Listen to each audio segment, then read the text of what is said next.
வணக்கம். இது விழுப்புரம் நேஷனல் அகாடமி கோச்சிங் சென்டரின் யூடியூப் சேனலுங்க. நம்ம நிறுவனம் விழுப்புரம் நேஷனல் அகாடமி கோச்சிங் சென்டரில் பிஜிடிஆர்பி கிளாஸஸ் சமீபத்தில் தொடங்கியிருந்தோம். அது சம்மந்தமான ஒரு பதிவு தாங்க. டிஆர்பியில் நியூ சிலபஸ் ஃப்ரேம் பண்ணி பப்ளிஷ் பண்ணதுக்கப்புறம் எல்லா மேஜர் சப்ஜெக்டும் ஒரு batch already last year 2024 start பண்ணி இந்த இயர் பிகினிங்கில் முடிஞ்சுதுங்க. அதில் Tamil, English, maths, physics, chemistry, botany, zoology, history, economics, commerce ஆகிய 11 மேஜர் சப்ஜெக்ட்ஸுக்கு ஆல்ரெடி ஒரு பேட்ச் நடந்து முடிஞ்சிருக்கு. அதன் பிறகு இந்த இயர் 2025 ஆகஸ்டில் தான் ப்ராப்பராக கால்ஃபார் வரப்போகிறது, நோட்டிஃபிகேஷன் வரப்போகுது. அதுக்கு முன்னாடியே ஒரு பேட்ச் நடத்தலாம் அப்படின்னு டிசைட் பண்ணி நாம் கிளாஸ் தொடங்கினோங்க.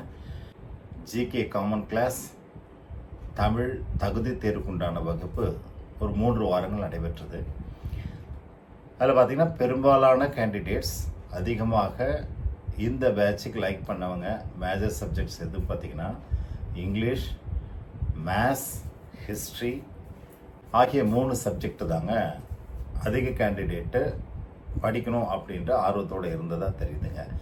மற்ற மேஜர் சப்ஜெக்ட்ஸ் மிக குறைவான எண்ணிக்கையில் வந்ததுனால அவங்க அந்த மேஜர் சப்ஜெக்டை நோட்டிஃபிகேஷன் அப்புறம் கண்டிப்பாக நடத்துவோம். நோட்டிஃபிகேஷன் அப்புறம் ஒரு 30 to 40 days, மேக்ஸிமம் 60 days தான் இருக்கும். அந்த டைமில் புதுசாக ஸ்டார்ட் பண்ணி வேகமாக படித்து கண்டிப்பாக செலெக்ஷன்ஸில் வர முடியும் அப்படின்னு சொல்ல முடியாது. இந்த பேட்ச் நடந்துகிட்ருக்கு. இங்கிலீஷ், மேத்ஸ், ஹிஸ்ட்ரி கேண்டிடேட்ஸ் யாராச்சும் இருந்தீங்கன்னா தயங்காமல் யோசிக்காமல் உடனே வந்து ஜாயின் பண்ணுறேங்க. வீக்கெண்ட் கிளாஸஸ் தான் நடந்துகிட்ருக்கு. சாட்டர்டே, சண்டே, ஹாலிடேஸில் கிளாஸ் நடக்கும். ப்ராப்பராக உங்களுக்கு வீக்லி டெஸ்ட் நடக்கும். அண்ட் தென் கம்ப்ளீட் பண்ணி portion, revision test, model test வரைக்கும் இது உங்களுக்கு மிக பயனுள்ளதாக இருக்கும். ஒன்ஸ் அகெயின் கால்ஃபர் வந்ததுக்கப்புறம் இன்னொரு பேட்சும் ஸ்டார்ட் பண்ணுவோம். ஆக உங்களுக்கு நிறைய டைம் இருக்குது, ரிவிஷன் பண்ணலாம். ஏன் ஸ்டேட் டாப்பராக வரக்கூடியது வாய்ப்பு இருக்குது. அதனால் இந்த 3 மேஜர் சப்ஜெக்ட்ஸ் கேண்டிடேட்ஸ் யாராவது விருப்பம் இருந்தால் நம்ம சென்டரில் சேர்ந்து பயன்பெறுமாறு கேட்டுக்கொள்கிறோம். மீண்டும் அடுத்த பதிவில் சந்திப்போம்.